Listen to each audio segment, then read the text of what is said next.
અમે તો આમ તો ખેડૂત છે, ખેતી સાથે તો જન્મથી જ આમ તો સંકળાયેલા હોય છે અને ધોરણ 4 સુધી અભ્યાસ કરેલો છે. આ જે છે એ પેશન ફ્રૂટ છે. અમારે અહીંયા અવારનવાર બાગાયતી અધિકારી વાઘમસિંહ સાહેબને આ બાજુ આવતા હોય એના અભિપ્રાયથી અમે આ પેશન ફ્રૂટનું વાવેતર કરેલું છે. બીજ અમે જુનાગઢ કૃષિ યુનિવર્સિટીમાં લાવ્યા હતા અને આને 1 વર્ષ જેવું વાવેતર કરેલું. વાવેતરમાં તો આને 10 બાય 10નો ટૂંકમાં દાવડાનો ગાળો રાખેલો હતો અને 8 ફૂટને અંતરે સોંપેલું છે. મંડપમાં તો એવું થાય આવેલા ટૂંકમાં અધરે જ હોવા જોઈએ. હજી અમારે આડા પાઇપો નાખવાના બાકી છે મંડપમાં, ખાલી આ હારના પાઇપ નાખેલા છે.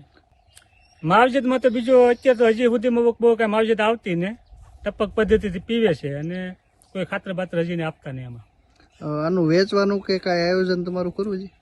હા, વેચવાનું આ મોટી રાજકોટ છે, ભાવનગર છે, મોટી સિટીમાં મોકલી. આના ભાવ કેટલાક મળતા છે, કાંઈ અંદાજ તમને? 100 થી 150 રૂપિયા કિલોના ભાવ મળે.